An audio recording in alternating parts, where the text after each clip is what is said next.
حدیث سے یہ پتہ چلتا ہے، ہمیں صحیح حدیث سے پتہ چلتا ہے کہ قرب قیامت میں جب مسلمان بہت کسمہ پرسی میں ہوں گے تو خراسان سے لشکر اٹھے گا۔ خراسان یہ افغانستان اور ایران کا حصہ،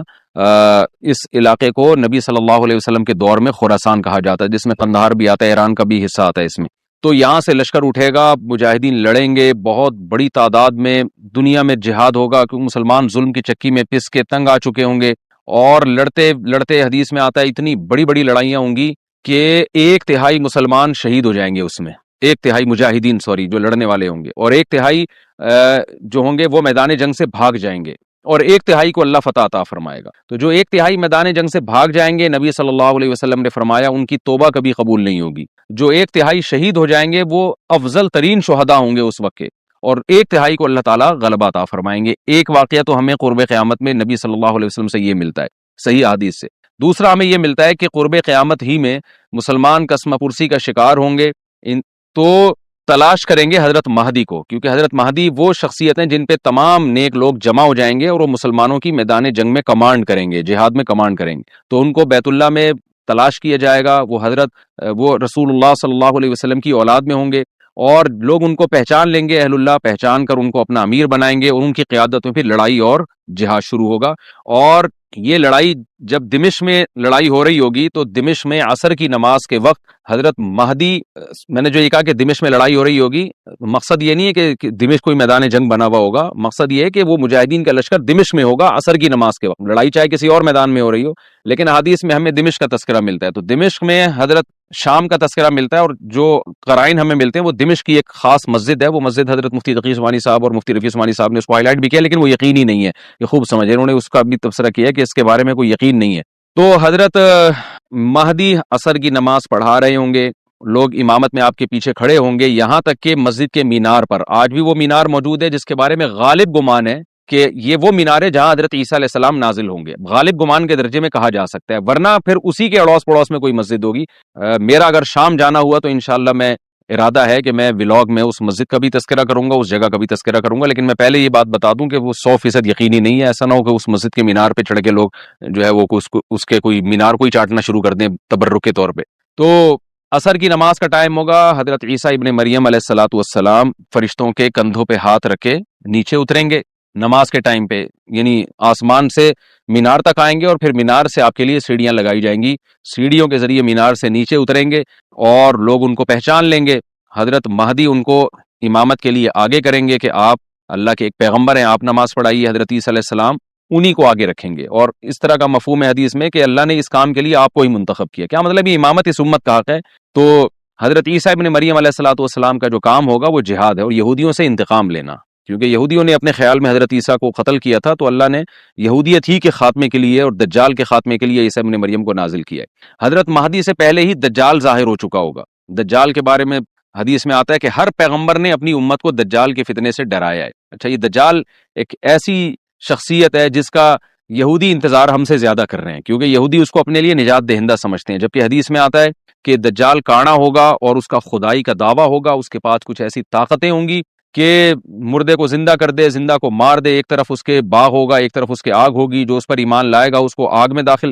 باغ میں داخل کرے گا، اور جو اس پر ایمان نہیں لائے گا اس کو آگ میں داخل کرے گا۔ اور رسول اللہ صلی اللہ علیہ وسلم نے فرمایا اس کی جو آگ ہے حقیقت میں وہ جنت کا باغ ہوگا، اور اس کا جو باغ ہے حقیقت میں وہ جہنم کی آگ ہوگی۔ تو جو نبی کی باتوں پہ یقین کرتے ہیں وہ دجال کے فتنے سے محفوظ رہیں گے، اور حدیث میں سورہ کہف کی بھی تلاوت کا حکم ہے، جمعے کے دن جو کہف کی تلاوت کرتا ہے اللہ اس کو دجال کے فتنے سے محفوظ رکھتا ہے۔ اب آپ دیکھیں یہ سورہ کہف میں ہی قیامت کی علامات کا تذکرہ ہے نا، تو شاید اسی وجہ سے کیونکہ جو سورہ کہف پڑھتا رہے گا وہ یاجوج ماجوج کے واقعات بھی پڑھتا رہے گا اور اللہ کی قدرت کے واقعات بھی پڑھتا رہے گا، تو دجال کے فتنے سے اللہ اس کو اس برکت سے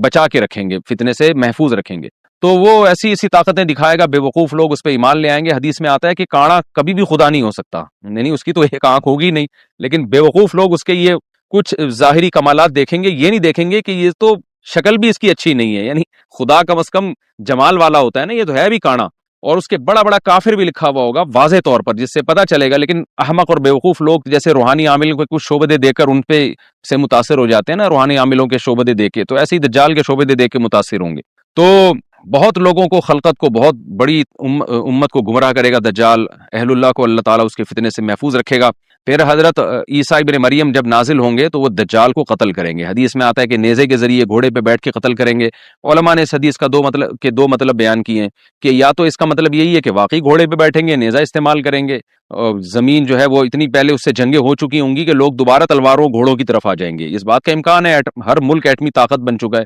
تو اگر یہ ایٹم بم سارے ملک آپس میں چلا دیں تو ہم دوبارہ گدے گھوڑوں والی زندگی پر آ جائیں گے, ٹیکنالوجی ساری تباہ و برباد ہو جائے گی, انسان کی ترقی. تو اس بات کا بھی امکان ہے کہ کوئی اس سے پہلے ہو سکتا ہے کوئی ایسی جنگ عظیم ہو کہ انسانیت دوبارہ پہاڑوں پتھروں کے دور میں آ جائے. لیکن ظاہر یہ معلوم ہوتا ہے کہ رسول اللہ صلی اللہ علیہ وسلم نے جو کلام کیا ہے, ظاہر ہے اس دور کے لحاظ سے جو لوگوں کے جہاں تک جو لوگوں کی مینٹل اپروچ ہے وہاں تک, تو نبی صلی اللہ علیہ وسلم میزائل یا اور ٹینکوں کا تذکرہ کرتے تو کیا سمجھ میں آتا؟ تو گھوڑے سے مراد ہے جو اس زمانے کا گھوڑا ہوگا, اور نیزے سے مراد ہے اس زمانے کا جو اسلحہ ہوگا, کیونکہ نیزہ نبی کے دور کا ایک مناسب اسلحہ تھا اور گھوڑا نبی کے دور کی میدان جنگ کی ایک مناسب سواری تھی. تو اس سے یہ بھی پتہ چلتا ہے کہ ہو سکتا ہے عیسیٰ ابن مریم نیزے کے بجائے کوئی کلاشنکوف کا استعمال کر لیں, تو یعنی وہ نیزہ جو ہے وہ اس کلاشنکوف کی یا جو بھی اسلحہ اس وقت حضرت عیسیٰ ابن مریم استعمال کریں گے اس کی ایک تعبیر ہے, تو اس کا بھی پورا امکان ہے. تو ہمیں بہرحال اتنا ایمان ہمارے لیے ضروری ہے کہ دجال کو قتل کرنے والی جو ذات ہے جو شخصیت ہے وہ عیسیٰ ابن مریم علیہ الصلاۃ والسلام ہے. تو حضرت عیسیٰ کے ذریعے اللہ تعالیٰ دجال کو قتل کریں گے, اور حضرت عیسیٰ کی قیادت میں زبردست جہاد ہوگا. حدیث میں آتا ہے کہ عیسیٰ ابن مریم اس دنیا کو امن سے بھر دیں گے, اتنا امن ہو جائے گا اور اتنی مالی فراوانی ہوگی, اتنی مالی, کیونکہ دنیا میں مال بہت ہے, ڈسٹریبیوشن صحیح نہیں ہے, جو تقسیم ہے نا مال کی وہ ظالمانہ ہے, جس کی وجہ سے غریب سے غریب تر ہے, امیر سے امیر تر ہے. حضرت عیسیٰ ابن مریم ایسا نظام قائم کریں گے کہ جس سے مال کی صحیح تقسیم, اور لوگ اٹھیں گے زکوٰۃ کا مستحق تلاش کریں گے اور لوگوں کو زکوٰۃ کا مستحق نظر نہیں آئے گا, غریب تلاش کرنا مشکل ہو جائے گا. یعنی ایک آدمی, حدیث کے مفہوم ہے کہ زکوٰۃ لے کے گھومتا رہے گا اور اس کو کوئی غریب نہیں ملے گا, اتنی مالی فراوانی ہو جائے گی. پھر ترمذی کی روایت میں آتا ہے کہ اللہ کی طرف سے برکتیں ایسی نازل ہوں گی کہ بڑے بڑے انار پیدا ہوں گے, بڑے بڑے انگور پیدا ہوں گے, زمین اپنی برکتیں کھول دے گی. اور حضرت عیسیٰ علیہ السلام خنزیر کو بھی دنیا سے ختم کر دیں گے, خنزیر کی نسل کو ختم کر دیا جائے گا. وَيَضَعُ الْجِزْيَةَ, اور جزیہ کا نظام ختم, اما الاسلام و اما السیف, یا تو تلوار یا اسلام, اس کے علاوہ نہیں. تو نبی صلی اللہ علیہ وسلم کو اللہ نے جس مقصد کے لیے دنیا میں بھیجا تھا اس مقصد کی جو تکمیل ہے وہ عیسیٰ ابن مریم کے ذریعے. باقی اس میں حکمتیں کیا ہیں اس پر میرے الگ سے بیانات موجود ہیں کہ اللہ نے حضرت عیسیٰ ابن مریم کا انتخاب کیوں کیا اس کام کی تکمیل کے لیے, اسی امت میں کوئی کیوں منتخب نہیں کر لیا, یا یہ کہ پیغمبر صلی اللہ علیہ وسلم ہی کے ذریعے پوری دنیا میں اسلام کو غالب کر دیا جاتا, اس میں کیا حکمتیں ہیں, اس پر میرے الگ سے بیانات موجود ہیں. ابھی تو میں کوشش کرتا ہوں کہ تفسیر سے میں جو ٹو دا پوائنٹ بات ہے اس سے یہاں اس لیکچر میں نہ ہٹوں. تو اسی وقت میں حضرت عیسیٰ ابن مریم اس کو یاجوج ماجوج کو قتل کریں گے اور دنیا انصاف سے بھر جائے گی, اور اللہ تعالیٰ نے جو پیغمبروں کو دنیا میں بھیجا تھا اس کا مقصد کیفیت اور کمیت دونوں لحاظ سے حاصل ہو جائے گا. اس کے بعد پھر آہستہ آہستہ دنیا میں زوال شروع ہوگا, اور پھر جب پوری دنیا کے لوگ زوال کا شکار ہوتے ہوتے کفر کی طرف جائیں گے, گناہوں کی طرف, اور حدیث میں آتا ہے جب تک ایک شخص بھی اللہ کا نام لینے والا ہوگا اس دنیا پر قیامت نہیں آئے گی, یہاں تک کہ آخری شخص جب دنیا سے اٹھے گا جو اللہ کا نام لیا کرتا تھا, تو اس کے بعد اللہ تعالیٰ سور پھونکیں گے, جبریل کو حکم دیں گے سور پھونکنے کا, اور اس دنیا کو تباہ و برباد کر دیا جائے گا. تو آگے قرآن کہتا ہے وَنُفِخَ فِي الصُّورِ, اور پھر سور میں پھونکا جائے گا, فَجَمَعْنَاهُمْ جَمْعًا, پھر ہم ان تمام انسانوں کو جمع کر دیں گے. وَعَرَضْنَا جَهَنَّمَ يَوْمَئِذٍ لِّلْكَافِرِينَ عَرْضًا, اور قیامت کے دن ہم جہنم کو یومئذ, جس دن ایسا ہوگا یعنی جس دن سور پھونکا جائے گا, یہ دوسرا سور مراد ہے, لِلْكَافِرِينَ عَرْضًا, کافروں کے سامنے پیش کر دیں گے. الذین کانت اعینہم فی غطاء عن ذکری, یہ وہ لوگ ہیں جن کی آنکھیں میری یاد سے پردے میں پڑی ہوئی تھیں, یعنی میری یاد کی چیزیں ان کو نظر ہی نہیں آتی تھیں, غفلت میں پڑی ہوئی تھی جن کی آنکھیں. وَكَانُوا لَا يَسْتَطِيعُونَ السَّمْعَ, اور یہ سننے کی صلاحیت بھی نہیں رکھتے تھے, نہ حق بات سنتے تھے نہ حق دیکھتے تھے, بس اپنے خواہشات کی جو چیزیں ہیں وہ ان کو اچھی لگتی تھیں اور وہی ان کو سمجھ میں آتی تھیں. تو یہ ہمارا رکوع الحمدللہ کمپلیٹ ہو گیا. اس رکوع میں ہمیں بہت سارے اسباق ملتے ہیں, میں نمبر وار اس کو مختصراً بیان کر دیتا ہوں. پہلی بات تو یہ کہ دیکھیں اللہ تعالیٰ نے کیسے کیسے بادشاہ دنیا میں بھیجے ہیں اور کتنے پاورفل بادشاہ. حضرت ذوالقرنین کا نام ہی قرن والا, دو کناروں والا, زمین کے بہت بڑے حصے کو حضرت ذوالقرنین نے فتح کیا, اور اللہ کے نیک بندے کیسے اللہ کے راستے میں لڑتے رہے ہیں. تو یہ جو لوگ بیٹھ جاتے ہیں نا بس عبادت کرو اور لڑائی وڑائی اسلام میں ہے ہی نہیں, یہ دنیا میں کوئی بھی عقل مند اس نظریے کا حامی نہیں ہوگا. تو طاقت اور قوت کی اسلام میں بہت زیادہ اہمیت ہے. اس سے ہمیں یہ بھی پتہ چلتا ہے کہ اپنے ملک کی، خاص طور پر اسلامی ملک کی جو فوجی قوتیں ہیں، جو فوجی طاقتیں ہیں، ان کی ہمیں قدر کرنی چاہیے. کیونکہ اگر کوئی بھی ملک عسکری لحاظ سے کمزور ہو جائے، کیونکہ اللہ تعالیٰ تو جو عسکری لحاظ سے طاقتور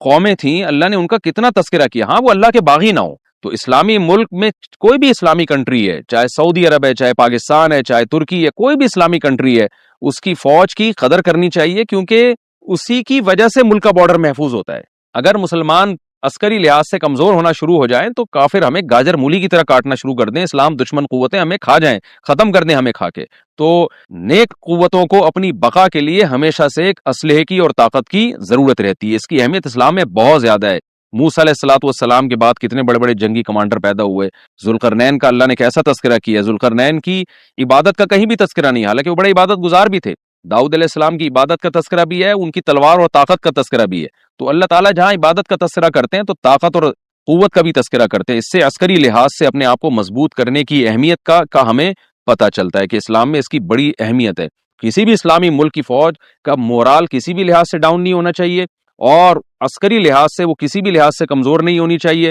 اور اس کو چاہیے کہ اعدوا لهم ما استطعتم من قوہ پر عمل کرے، کہ قرآن کہہ رہا ہے روز بروز اپنی طاقت اور قوت میں اضافہ کرنے کی کوشش کرو. اس سے مسلم قوم کو کبھی بھی غافل نہیں ہونا چاہیے، اور کوئی بھی ایسا کام جس سے مسلمان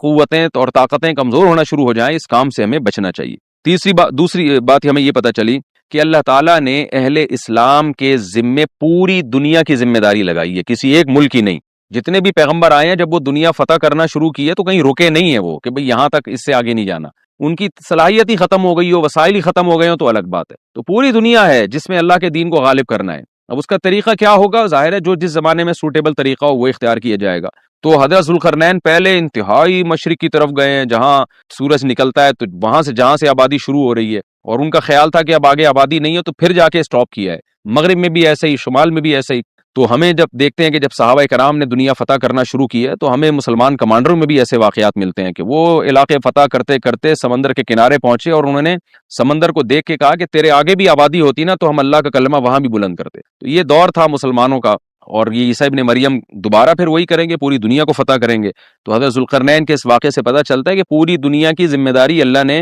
ہمیشہ سے اہل اللہ پہ لگائی ہے، اور وہ پوری دنیا میں اللہ کے دین کو غالب کرنے کی کوشش میں ہمیشہ سے لگے رہے ہیں. تیسری بات ہمیں پتہ چلتی ہے کہ اسباب اور وسائل کی اہمیت. حضرت ذوالقرنین نے جب اتنا پہاڑوں کے بیچ میں اتنا یعنی لوہے کی پلیٹیں لگا کے، تانبا پگھلا کے آہنی دیوار بنائی ہے تو خوش ہوئے ہیں. ھذا رحمت من ربی، یہ میرے رب کی رحمت ہے. تبھی تو اللہ کا شکر ادا کیا نا، خوشی پہ شکر ادا کیا جاتا ہے. تو اس سے یہ بھی پتہ چلتا ہے کہ سائنس اور ٹیکنالوجی، دیکھیں یہ کام ٹیکنالوجی کے بغیر ممکن نہیں تھا. تبھی تو اس قوم نے کہا نا ذوالقرنین سے کہ ہم پیسے آپ کو دیں گے، لیکن ہمارے پاس وہ وسائل نہیں ہے، وہ ٹیکنالوجی نہیں ہے ہمارے پاس. اور بظاہر ایسا لگتا ہے کہ ان کے پاس لوہا بھی تھا، تانبا بھی تھا، کیونکہ حضرت ذوالقرنین اب یہ تو نہیں ہے نا کہ زمین کے مشرق کی طرف دوبارہ لوہا جمع کرنے گئے ہوں، تو وہیں سے جو کچھ ہوگا نکالا ہوگا. تو وسائل اس قوم کے پاس تھے، ٹیکنالوجی نہیں تھی کہ اس لوہے کو اور اس تانبے کو پگھلا کے دونوں پہاڑوں کے بیچ میں پلیٹیں کیسے بنانی ہیں اور ان کو کیسے ان کے بیچ میں تانبا کر کے کہانی دیوار بنائی ہے. یہ ٹیکنالوجی ان کے پاس نہیں تھی.